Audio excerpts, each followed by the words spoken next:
All right, everybody. So, be on the Twitters, be on the tube, all them good things, the social medias and whatnot. And I was like, I've seen it before and stuff like that. Think it on Twitter. His name is like Legend of Winning. I think he got like stuff like the low post, foot online, all those kind of things on his YouTube stuff or whatever. But apparently he was on Gil's Arena, and it was him, Gil, Brandon Jennings and stuff like that. Basically, they were going through the 09 draft class, and a thing called up talking about I was like, where he sort of asked like, like, Brandon Jennings, are you better than these people? And he's like, Brandon Jennings like, yeah, and it was basically Jrue Holiday, and then he was basically saying like, man, you ain't even really better than Jeff Teague. That started the whole thing. Jeff Teague got involved, and now all of a sudden Marcus Thornton got involved, Lawson got involved, Lou Williams getting involved, everybody getting involved, basically saying, you wasn't that dude, you was good in high school, then we got to the league, ain't really nothing happened after that, you had like one good year, blah, blah, blah, and now everybody's like going, Brandon Jennings, like, Brandon Jennings, you ain't that dude. And, I was like, I think it sort of have gotten really, like, far off of basically like the NBA players sort of having their opinion, and sort of what it is. They all got their own pride, ego, and stuff like that, where they all thought they were good and stuff like that. Brandon Jennings supposed to, standing up and being like, nah, I was the coldest dude out here. I'm better than all y'all, and everybody else supposed to. But then it started being to the point where people are like, oh, man, Darren Collison better than you, Jrue Holiday better than you, T better than you, all this other stuff from a lot of not them themselves, but like other people. And at this point, I think we need to shut this down, because while I was like, people done already brought up the stats of like Brandon Jennings, because Brandon Jennings basically saying like he was basically the dude, and then injury caught up, and then everybody's like, our numbers are all similar, so you really wasn't really that guy in that situation. And to me, I was like I get it, he came out the gates, just on fire. And then, I was like, then he just sort of just stayed about the same while all them other dudes got better in their later years.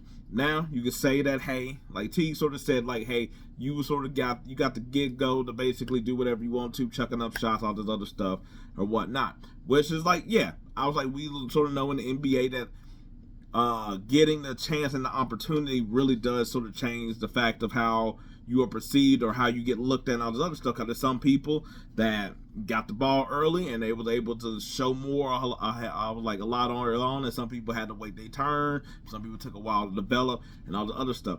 But at the same time, I was like, to me, the biggest factor that I feel like in all this isn't necessarily that y'all numbers are all comparable. I was like, Jrue Holiday plays defense and stuff like that. Which, by the way, when the hell did we start giving a damn about defense? Because I was like on Teague podcast, I was like, I forgot. I was like, I don't know all their names and stuff like that. But I was like, dude was basically like, oh, Jrue Holiday better than you. I was like, I'd rather take I was like a two-way player over a dude that just does the offense all day. And I was like, all right, that's cool, but what NBA are you talking about? Because we surely don't really give a damn about two-way players like that. We don't. Like, I was like, after I was like, LeBron, we really haven't cared about no two-way type of stuff. Like, don't get me wrong, if you show improvement on the defensive side, you start to get a little bit of something, like how KD won the MVP once. I was like, his defense was also sort of matched off. But outside of that, we don't really give a damn about it. I was like, that the only other player that ever is like that is really like Giannis. And guess what? Y'all don't really give a damn about him. So I was like, I don't understand what y'all talking about. Just like, oh, like he does this two-way thing like that really matters in this. Now, don't get me wrong. Jrue Holiday defense is superb, and he can also go off on offense. But to me, the difference between Lawson, Jrue Holiday even, I was like, anybody else you really want to throw in that ring, Lou Will, is like, cause they're all trying to do like this one versus one. They're talking about like how, like, I was like, y'all were talking about stuff where it's like that. Yeah, I get it. If you're talking about like matchup versus matchups, then we can sort of start talking about like who got the handles, the skills, and all this other stuff. But if we're talking about NBA, which we sort of know like that is different than playing like pickup ball and like doing one-on-one type of stuff. Brandon Jennings was drafted to be the guy.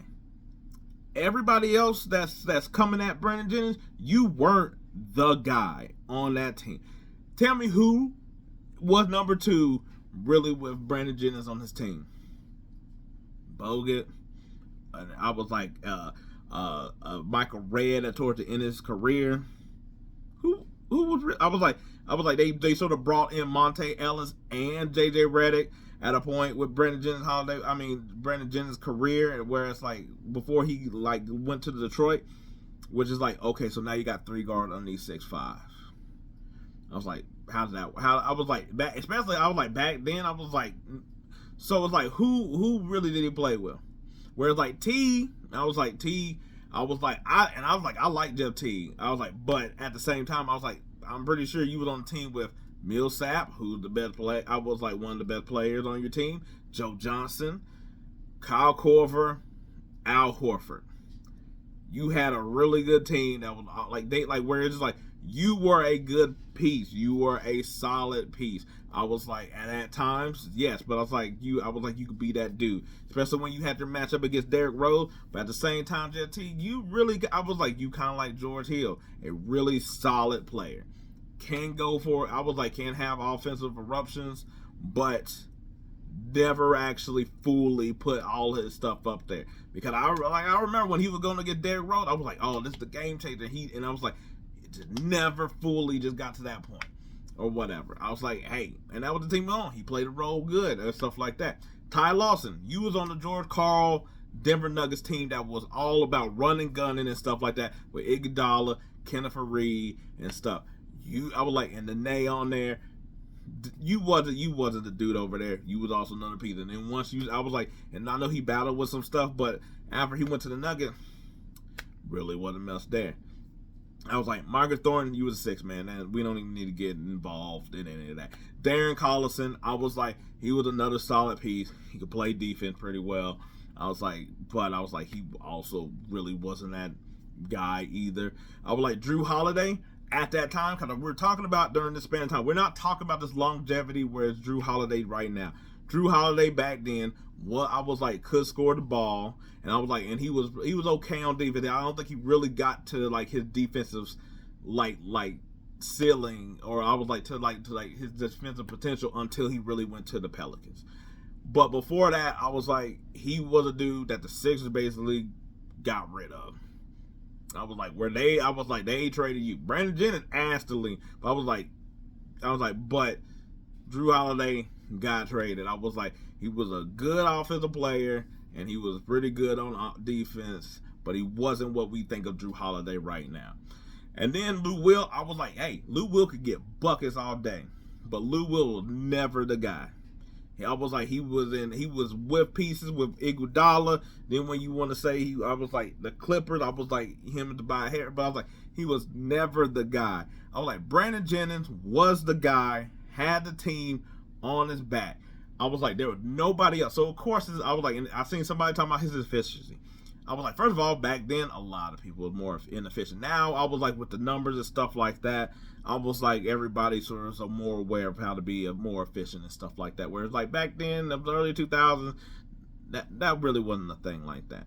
That's why I was like, I hate that when you try to use numbers of back then, when it's like, it was also, we were playing a different game or whatever. But I was like, now, if you want to say, like, him and Tyreek Evans, and I was like, I don't think that's necessarily the same comparison. That's really different. But I also thought that I thought Brandon Jennings was still the dude, because I was like, he also took his team to the playoffs. He did, rookie year as well. And I was like, and like I said, show me who else was really on that team. So I was like, that's why I think that people are doing a discredit, like, not really the players themselves, well, a little bit. Because I was like I said, you got to have confidence in yourself. That's fine. That's cool. I was like, a little bit of trash talking. I don't care. I was like, I like the trash talking and all that other stuff. But to act like he wasn't that guy, when I'm like, he is being held at a high regard. And then he went to the Pistons, and guess what? Before he tore his knee up, I was like, that first year, I was like, kind of rocky, but I was like, he was Stan Van Gundy, and I was like, guess what? Then he all of a sudden, he started reaching up there, and then I was like, then his knee. I was like, and I believe they still made the playoff because of him. And I think that was Drummond, the Greg Monroe team or whatever. Didn't have really no business out here doing. No. I think Greg Monroe went to, he went to Milwaukee, I think, a little bit after that. So I was like, but it might have been that weird year where he didn't want to do restricted free agency and he sort of messed his money up. But still, I was like, he was part of that team that was able to lead them basically to go to the playoff, where they didn't go to the playoff again until Blake Griffin got there, pretty much. So I was like, I think they're doing a discredit of his first several years in the league and acting like he wasn't that dude. When I was like, he was basically having that one on his back. Like, it was really just him. I was like, tried a couple things that didn't work, but I was like, everybody else that's talking about, they had all-stars on their team in a way that was like, no, that team was around the team, like Atlanta with Budenholzer, or I was like George Karl with Iguodala and all of them. I was like, it wasn't the same thing in Milwaukee. So I was like, I think they need to get off dude's back of trash, and especially all the people coming after him too. Cause I'm just like, man, I was like, a lot of y'all just looking at this through, it's like, man, you just a dude that just be like over here be salty on Gil's Arena. And I was like, I get it, he is sort of salty because it's like, hey, I don't know what I could have been basically if my knee ain't messed up. And I was like, I was thinking that's true. Now I was like, to be honest, I was like, I would think that he probably would have ended up being like Trae Young, to be honest, where it's like, go to the playoff a couple times.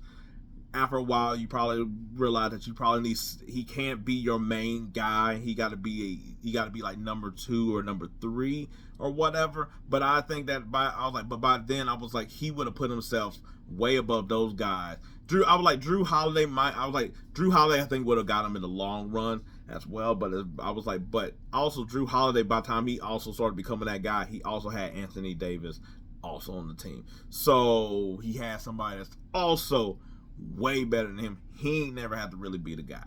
That's all I'm saying. I'm trying to remember. I was like, well, Jrue Holiday also there with the Iguodala team before, and that's when they started breaking that stuff up. But yeah, lay out Brandon Jennings. I was like, he was that guy back then. He was the dude drafted to basically be the star of the team, and he was a star because he was a dude that we all knew about basically going to high school. First dude that's going overseas. I was like, he had the name behind him to basically be like, oh snap. I was like, Brandon Jennings, like he had that. None of them other dudes had any of that. Lawson sort of did because he came from Carolina off the championship teams, but I was like, that's about it. Lou Williams took a while to get going because I was like, he came out of high school straight there as well, but I was like, all these dudes are just sort of chirping or whatever. But anyway, I was like, hey, what do I know? I got your back, BJ. Yeah, anyway, let me know what y'all think. Till then, peace. I'm out.